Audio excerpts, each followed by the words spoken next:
You're listening to the Future Tech Podcast with Richard Jacobs. Future technologies such as artificial intelligence, stem cells, 3D printing, gene editing, Bitcoin, blockchain, the microbiome, quantum computing, virtual reality, and exploring space are much closer than you might think. In fact, many early versions of these technologies are in play right now, and the companies that are using these technologies are the focus of this podcast. My goal for you, the listener, is to learn from these podcasts. You may very well learn something that may change the course of your life for the better, steer you towards a new career, or give you insight into addressing a thorny medical problem. Remember, this podcast and its content is informational in nature only. No medical, tax, legal, financial, or psychological advice is being given. If you've enjoyed the podcast, please listen, subscribe, like, and tell your friends about it. Thank you.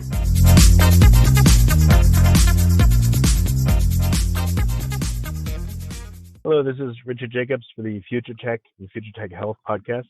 And I have Dr. Cheryl Burdett, a naturopathic doctor, ND. She's the Director of Education and the Naturopathic Residency Program at Progressive Medical, and she's been in private practice since 2001. So Cheryl, welcome. Thanks for coming. Thanks for having me. Yeah.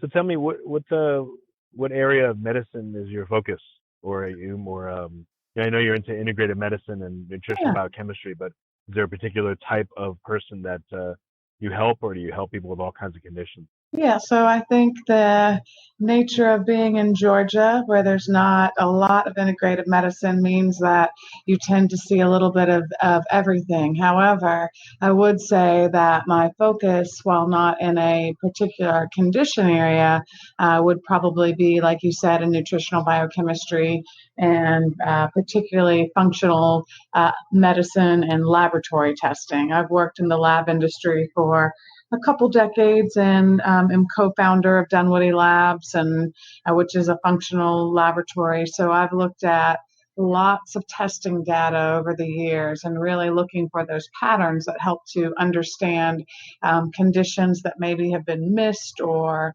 misdiagnosed or underdiagnosed or just not even realized. Oh, so what are some of the top conditions that you've worked on?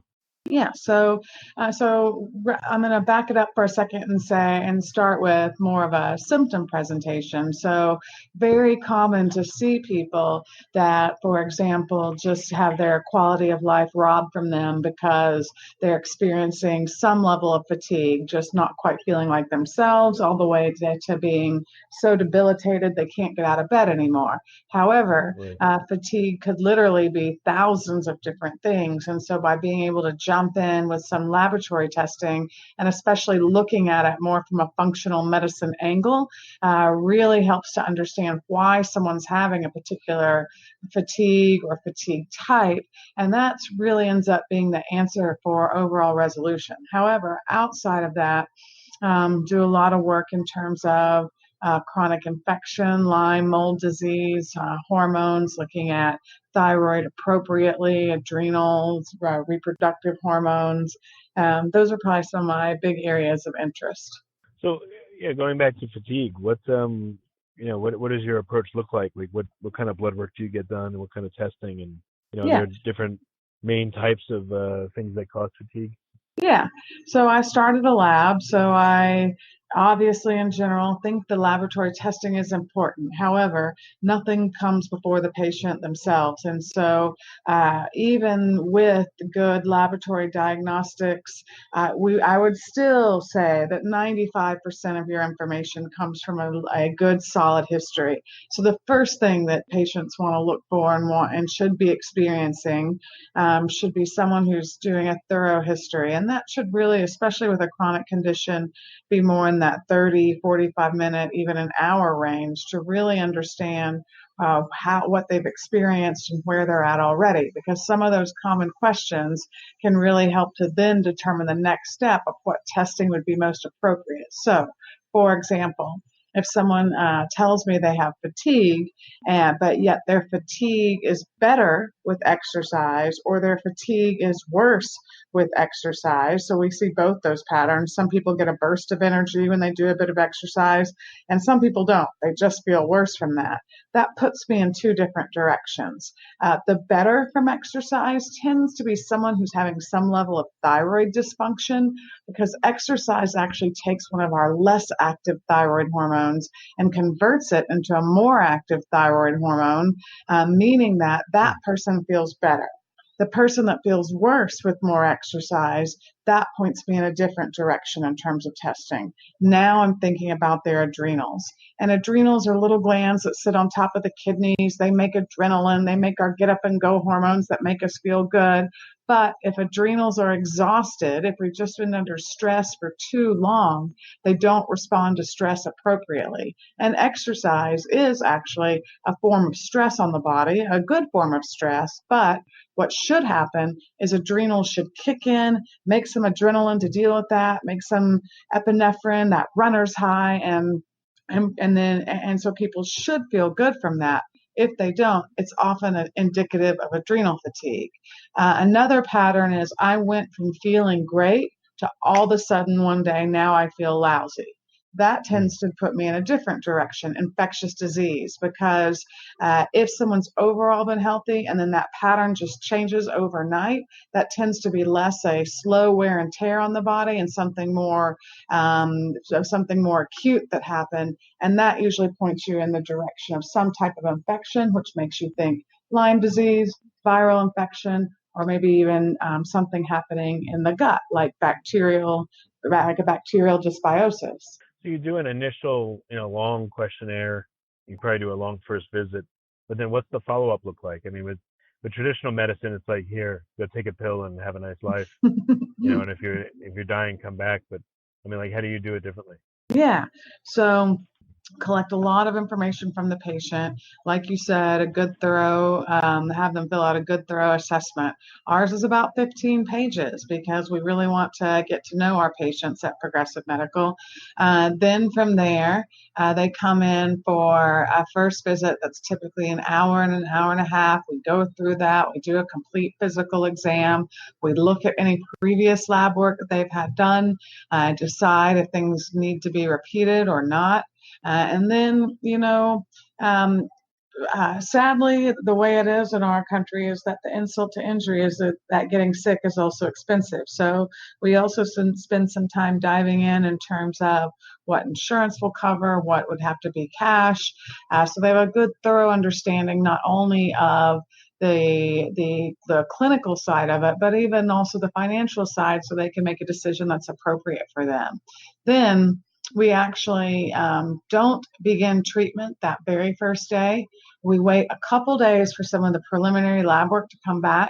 And at that point, we begin to review the new lab work we have and put together an individualized treatment plan. So that visit will also be another 45 minutes, the first part, and then a second part that's another 30 minutes, because on that visit, you meet with one of our integrative physicians or naturopathic docs, and they put together a treatment plan that involves diet and lifestyle, that involves any kind of procedure. So at Progressive, we're very lucky because we have IVs, and we have hyperbaric oxygen chambers, and we have really just a whole host of therapies out there. I often say it's like the Disneyland of integrative medicine, because if you've read about it, we probably have it available there. So really able, rather than to say, I have this procedure, I'm going to fit it into this person's treatment plan, we're able to say, what is this person facing? Now, what would be the best match for that? So putting all that together, then not only do they meet with one of the clinicians,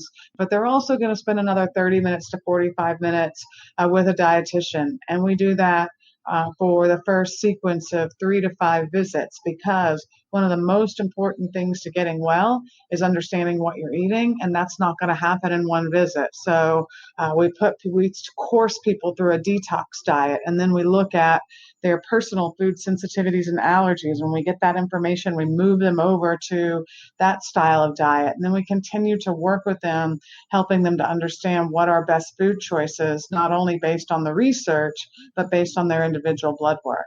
So, okay. So you put them on a treatment plan, and then what's the follow-up look like? Do you have to chase the patients, or do they willingly come back and report to you? And how often do they come back?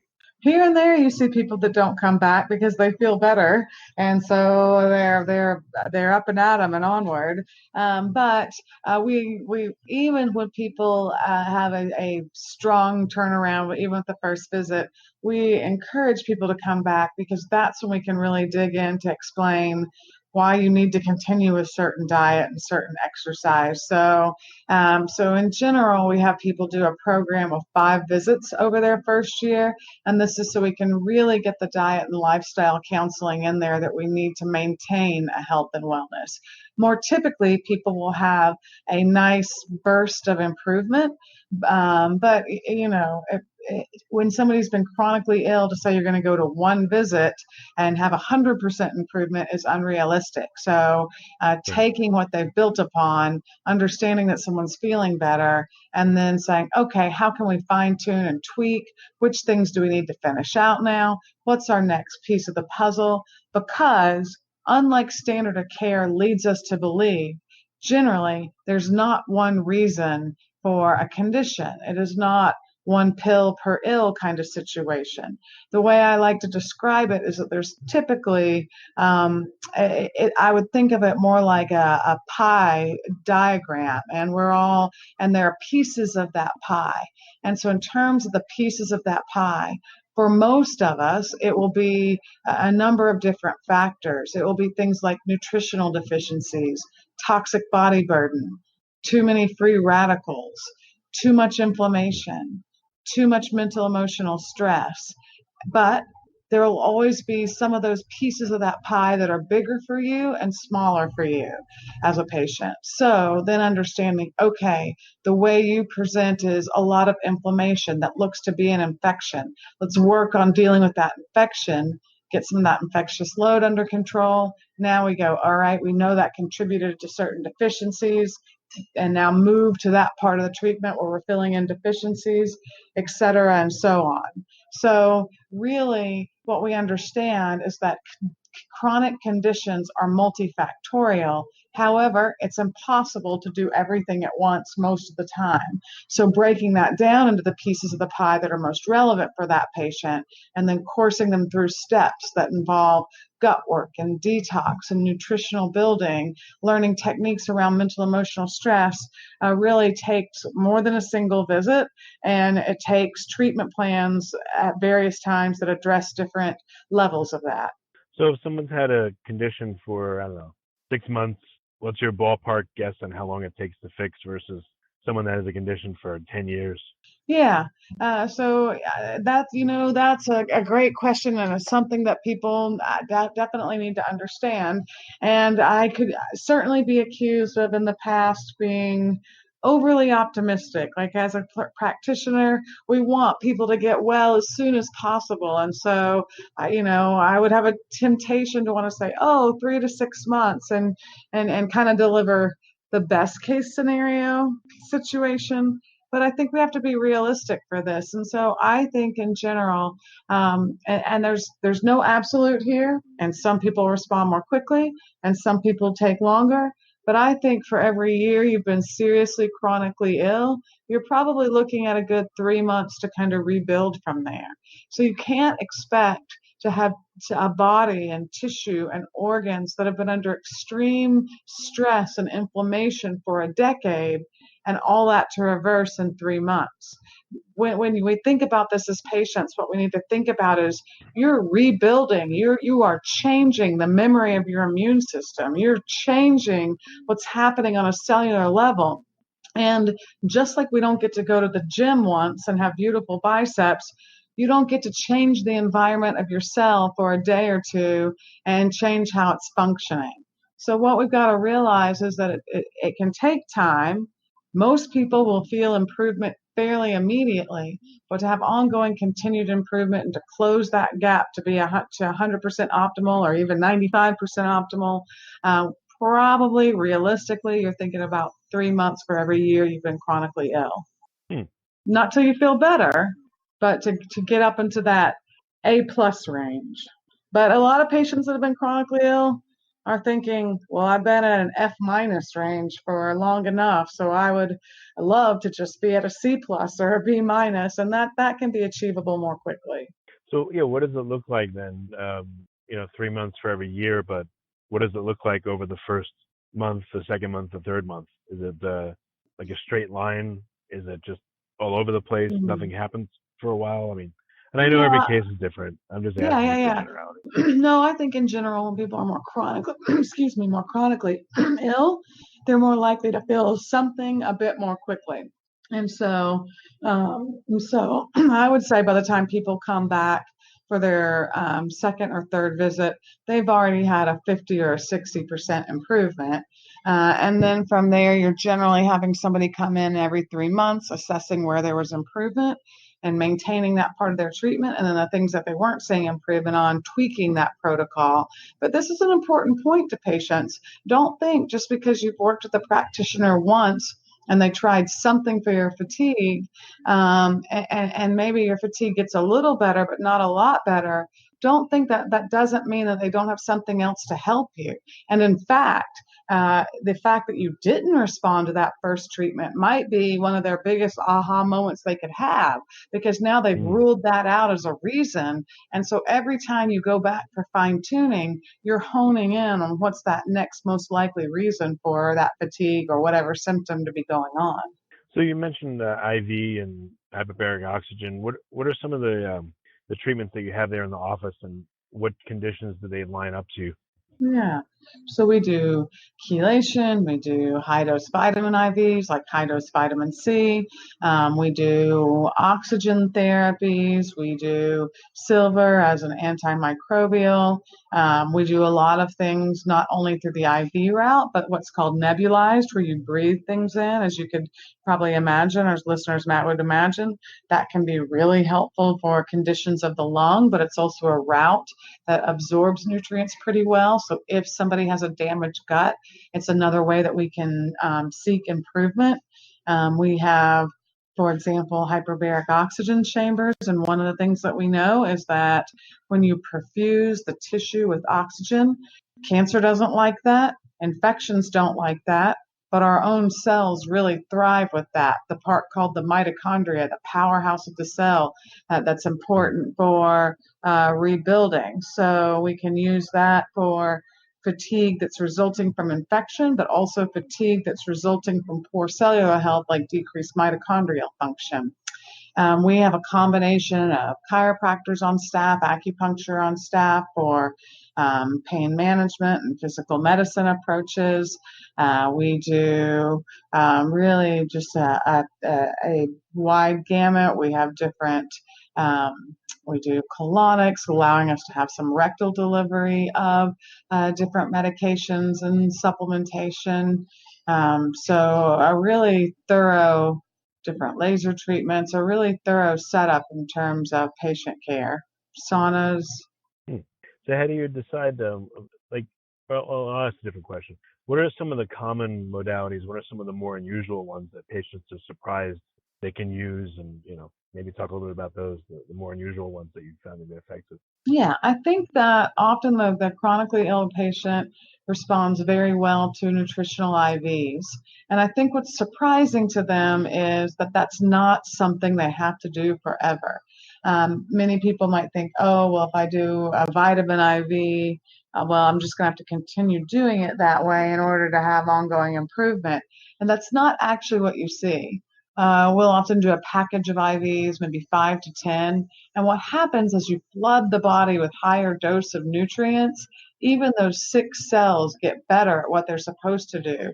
So a sick cell, when it gets flooded with a nutrient, a sick cell is not very good at even taking up the nutrient. But when you flood the body, now those nutrients, because of the amount, can more easily get into the cell begin to repair the cell and begin to even improve how the cell uptakes different nutritional elements. So, for example, let's say somebody has a history of a gastrointestinal condition, irritable bowel syndrome, Crohn's, colitis, and they haven't been able to absorb a lot of their nutrients very well orally.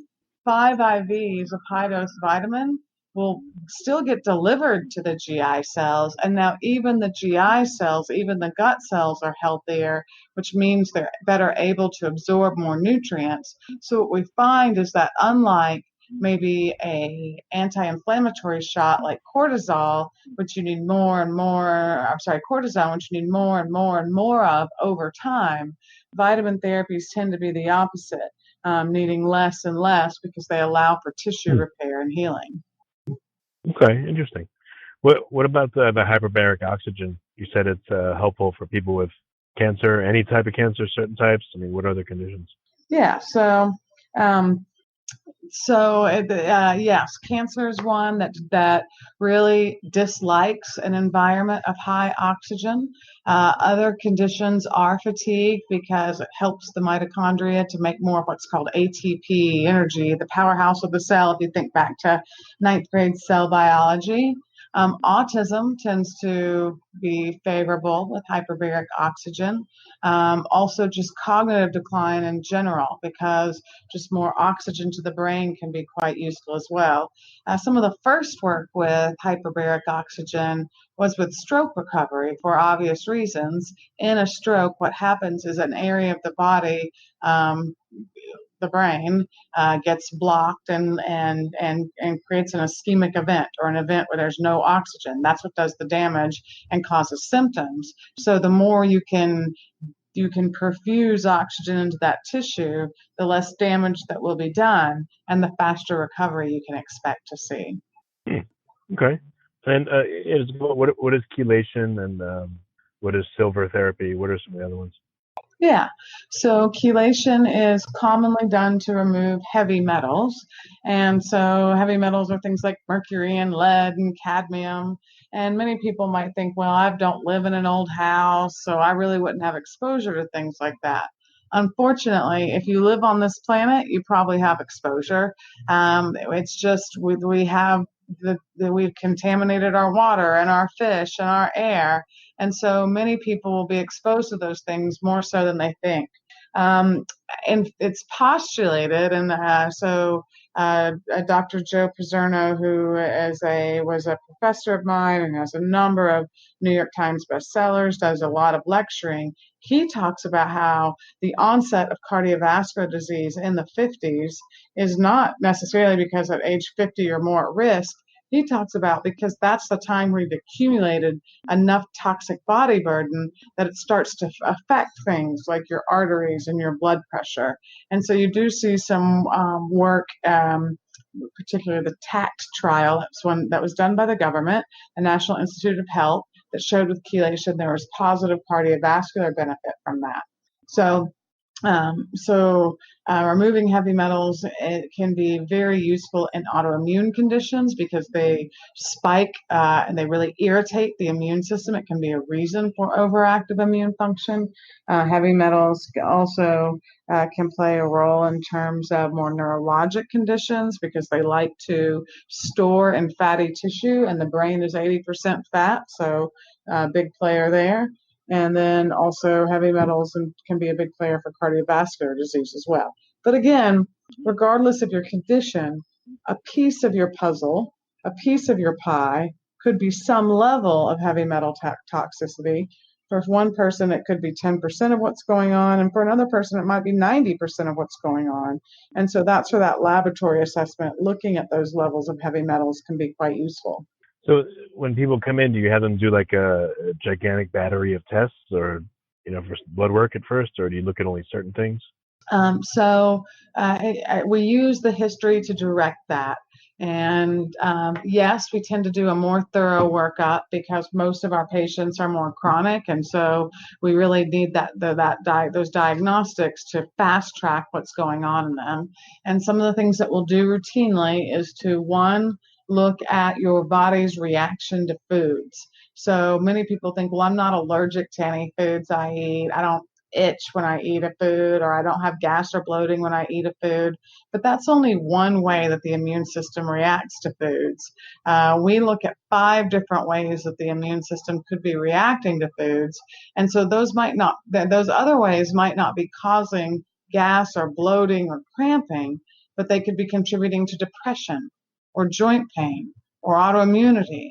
And so looking at the foods you eat to create the least inflammatory diet possible is something that will benefit almost everyone.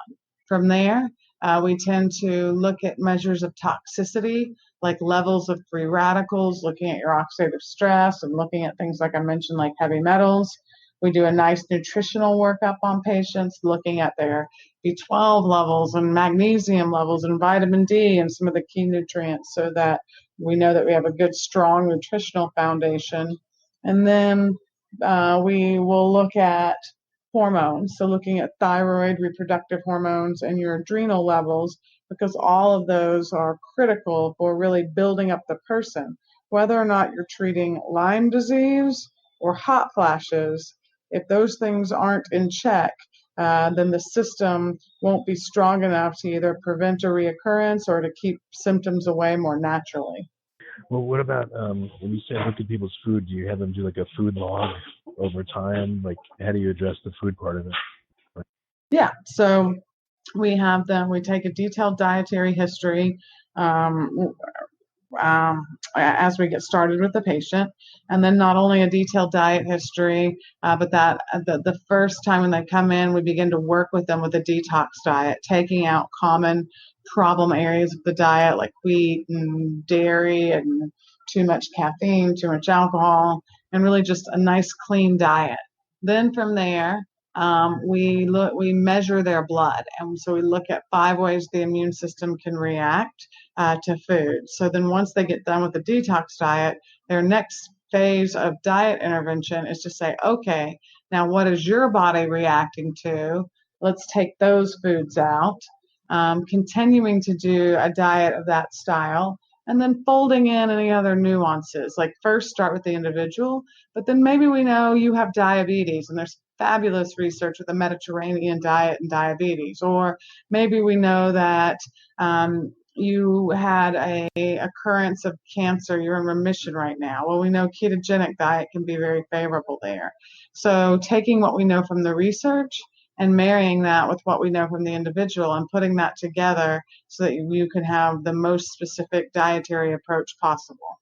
We use a test from Dunwoody Labs to do that because that's the only test out there that looks at 5 different ways your immune system reacts to foods. Oh, really? Okay. And what are the 5 ways again? Just as a quick recap. Yeah, so IgE are your allergies. Then there's a marker that tells you if you're tolerant to your allergies. That's called IgG4. Then IgG 1, 2, and 3, or total IgG, tell you if you're sensitive to foods. And sensitive is not an allergy. You don't immediately itch, or you don't immediately have issues like shortness of breath. The sensitivities happen 3 to 72 hours later, and they just generally don't make you feel good. Whatever your weak spot is, that's where that inflammation tends to create more problem. So sensitivities aren't just symptoms like sneezing or itching. Sensitivities are take whatever your condition is, and it can amplify that. So whether or not, again, it's joint pain or depression, sensitivities can make all of those things worse. We then look at a marker called complement. It's just another part of the immune system. And complement really amplifies those sensitivities. It can make them even 1,000-fold worse than they would be on their own with just IgG. So looking at those multiple immune markers really helps you to figure out how important a single food is for that patient. And finally, we look at IgA. That has more of a gut-derived starting point orientation, but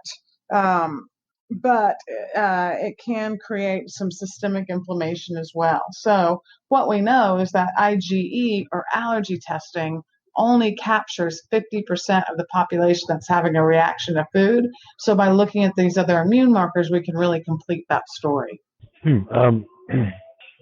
and then what about people that are on prescription medication? Do you look at how the drugs interact, or maybe one of the drugs could be depleting one of their, like metformin depleting B12, and that causing an imbalance over time. I mean, you look at that, and how do you address it?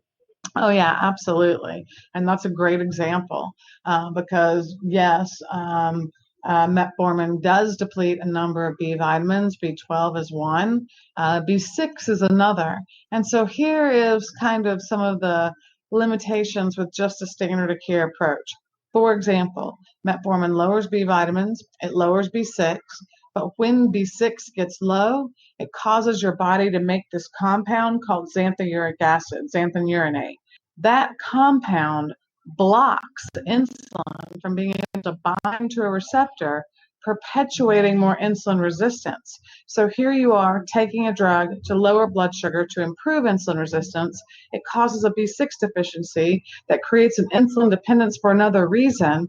This is why it's better to work in an integrative setting that will think about, okay, we might need this medication right now, but what else is it doing to the body, and how do I protect the patient, and how do I create a situation where we're able to back the medication down rather than just need more and more and more after time. Interesting. Okay. How long do people stay a patient? Do they tend to stay with you for a long time, or once they feel better, they're like, bye, see you later? No, our patients tend to stay with us long term because they got so much improvement and because they decide that this is a style of medicine they want. Now, that first year is often more intensive. Like I said, 5 visits the first year. And then after people are well maintained, feeling better, then even just a once a year checkup, check in to make sure they're on the right supplements for their body, to adjust any medications they're on, to engage in good preventative medicine to make sure they don't backslide. So yes, we have had patients. Progressive's been around for 20 years, and we have patients that have been with us for 20 years. But generally, as people get better, the number of visits are back down, and it gets more to a maintenance routine kind of plan. That makes sense. What do people say when they come to you? Have they been to traditional doctors before, and they're tired or frustrated, or do they come to you right off the bat? Unfortunately, we don't get to generally see people when they're first getting started because it's just not what standard of care typically does. So yes, you're right. Most people that come to us have seen 3 to 7 doctors already. They're not getting the kind of response they would expect. So now they're looking for some other options and some other ideas. So that's another point, that we tend to see some of the people that are sicker, that have had the most difficulty in terms of getting well, and we see quite good results in a more difficult patient population. Okay. Any, I know without revealing names, obviously, but any interesting or crazy or difficult or just surprising cases you've had and how you resolve them? Maybe a couple examples. Yeah, well, I think it's all, you often see people just getting their life back. And so many times it's patients that have struggled for years and years and years. But one who comes to mind was a 14-year-old female who was experiencing so much pain that she was already on a number of pain meds and using a cane to walk. Her mom was a pediatrician at a local medical school and hospital, Emory, and really good facility, but her mom thought there must be more options out there. And when she asked the docs at Emory about what the next options would be, they said, yes, there are more options, and those options will be more pain pills, and then eventually not a cane, but a wheelchair. So she wasn't really satisfied with that as an answer for her daughter, and she brought her to us. And this is an example of where we looked at some of those ways that the body reacts to foods. And she wasn't having an allergy, but she was having a sensitivity to gluten. And as we got her off the gluten, and many of you listening are thinking, well, yeah, but how many 14-year-olds are going to quit eating pizza and bagels and whatnot? But when it's the cause of horrible pain, you'd be surprised how motivated people can be from age 14 to 94.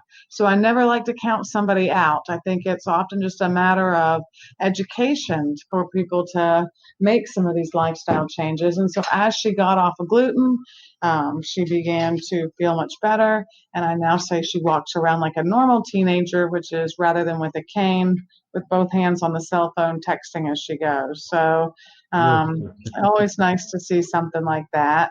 Because some of you parents might be rolling your eyes at the cell phone part, but you would have to admit that you'd rather see your kid doing that than on a cane. Yeah, definitely. Yeah. So, but that's not an uncommon result. We work with people every day that say, I was getting nowhere, and that this is the first time I feel better and have hope. I have my life back. So, patients who are hearing voices in their head, who have been depressed for years and seeing no real change with therapy and medication. These kind of cases where nobody's been able to find a reason or a rationale, really seeing improvement there. Another one that always makes me chuckle is how many people have gotten pregnant by coming to Progressive. I don't think that this is because of anything that they've encountered on a toilet seat or whatnot. No, obviously I say that tongue in cheek, but because of it, and then you'll hear them come running down the halls towards you. You got me pregnant, and I'm thinking, well, not exactly. Yeah, but going through all kinds of expensive treatments and fertility options, and then it's amazing what some good diet and lifestyle and nutritional advice can do, really getting people over that hurdle to get to that end result they're looking for. Yeah, that's great. Traditional medicine, I mean, I've heard when they don't know the reason for a problem, they call it like idiopathic, unknown. How often do you think that happens in traditional medicine versus like your clinic? I'm sure the situations where you just couldn't figure out how to help somebody, but does that happen often, or is it pretty rare? There will always be patients that we need to learn that next thing for, that we need to have that next discovery for. But I think idiopathic is another way of saying incomplete workup.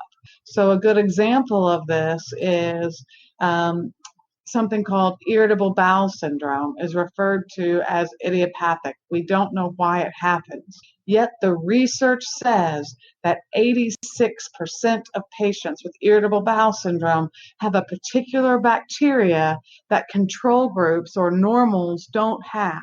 So here we are having distress in the gut. Here we are having more symptoms in the gut. And 86% of those people have a bacteria in the gut that other people don't have. It seems to make some sense that you'd get rid of that bacteria. And so you can measure it, you can see it. We'll do what's called a complete digestive stool analysis to find that. And sometimes people will say to me, oh, I did that in the hospital. Yes, but the thing that gets done in the hospital looks at about 3 bugs or 6 bugs, whereas the complete digestive stool analysis is looking more at like 50,000 different species of things that could be there. And so idiopathic can often mean you just didn't look for it.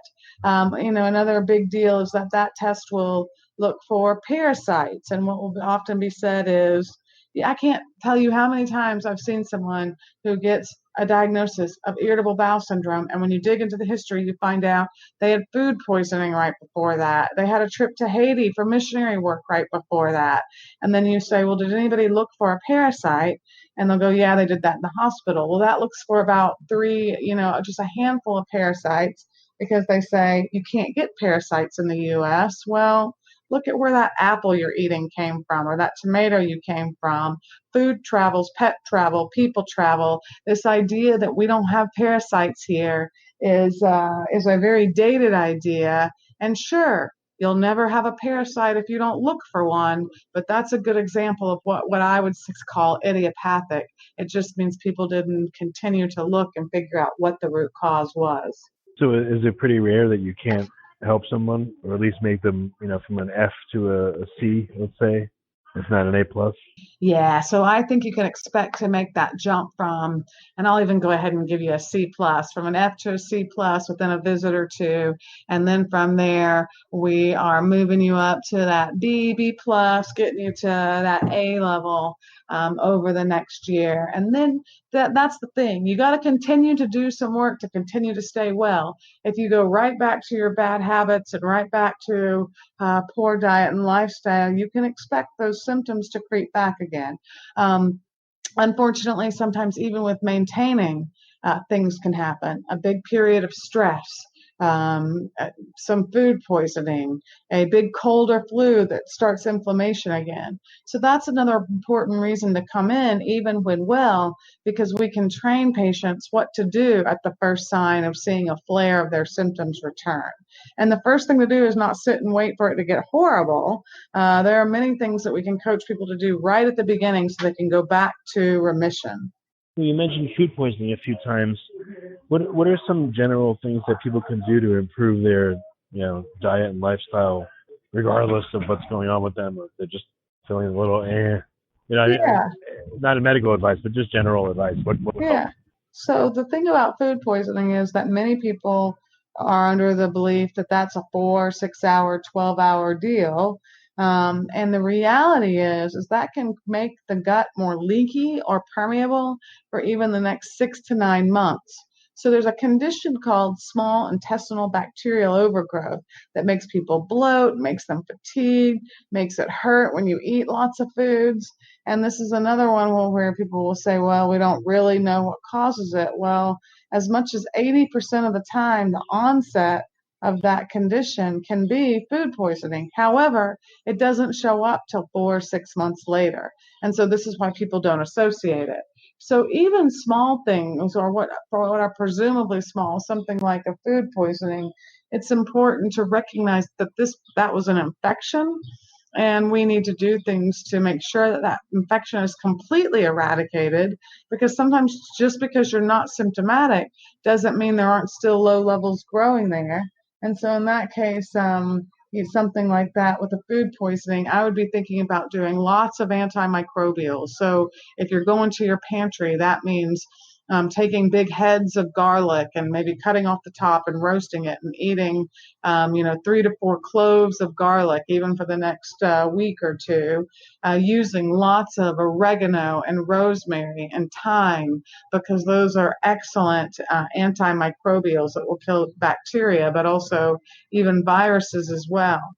Making sure after an event of food poisoning, like, okay, you were sick, you were throwing up, you had diarrhea, now you finally feel better, I'm going to eat an entire pizza, or I'm going to eat just some junk comfort food because I can finally eat, and this is the stuff I crave. That's the wrong time to do that. You need to really eat things that nourish the gut after that, so that you aren't creating a low immune system environment that allows that bug to just continue to flare. From there, some supplemental or natural interventions that I like. I always like berberines, and those come from botanicals like Oregon grape. And berberines are a nice natural antimicrobial. Taking something like that with food poisoning, and even for a few weeks after, can make sure that you don't get set up of that ongoing. And then I like immunoglobulins, and immunoglobulins are good immune support for the gut. And the immunoglobulins are what are very high in breast milk. So, for example, just like we know breastfeeding is good for the gut and good for the gut immune system, we can get immunoglobulins from different sources. So, in supplemental form, they're typically from an egg-based source or colostrum, and we can utilize those to build up the immune system of the gut to make sure there's not an ongoing chronic infection. Certainly probiotics or good healthy flora, because that will always compete with the bad guys. So doing some things like that, realizing that even though the symptoms are gone, there could still be a bug there. And the more we make sure to fully eradicate that, the less problems we'll have moving forward. Okay, makes sense. Well, excellent. Well, unfortunately, not everyone in the world can see you. So what, for people in Atlanta, Georgia, and surrounding, they can. Can you help people all over the U.S. or all over the world, or what's the scope of your ability to help?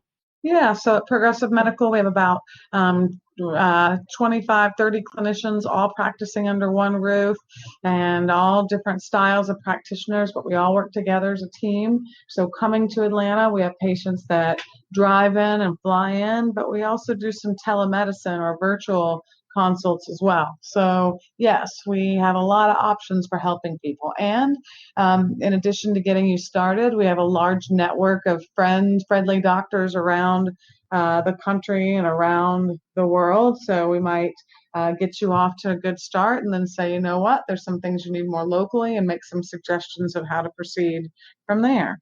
Okay, what's the best way for people to get in touch, inquire about becoming a patient, ask questions?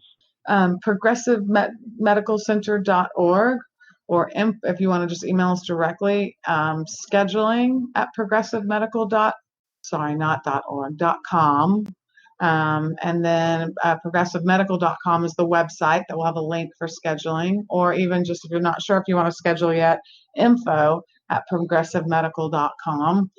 So all of those are good ways to get in touch with us and start asking some preliminary questions and figuring out if it's a good fit for you. Okay, well, very good. Well, Cheryl, thanks for coming on the podcast. And there's a lot to look at when someone's not feeling well. And unfortunately, I think most places don't look at even a tenth of the things you look at. So it's a good eye opener for me, and I think a lot of listeners. Yeah, well, I hope patients out there listening realize that if you're not feeling better yet, that's probably not just something you're stuck with. There's a reason for it, and working with the right clinic and the right practitioners, you can figure out what's the root cause of your illness. Very good.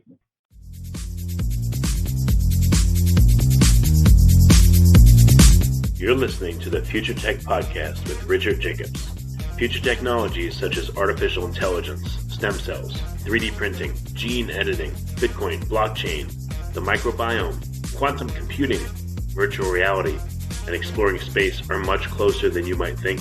In fact, many early versions of these technologies are in play right now, and the companies that are using these technologies are the focus of this podcast. My goal for you, the listener, is to learn from these podcasts. You may very well learn something that may change the course of your life for the better, steer you towards a new career, or give you insight into addressing a thorny medical problem. Remember, this podcast and its content is informational in nature only. No medical, tax, legal, financial, or psychological advice is being given. If you enjoyed the podcast, please listen, subscribe, like, and tell your friends about it. Thank you.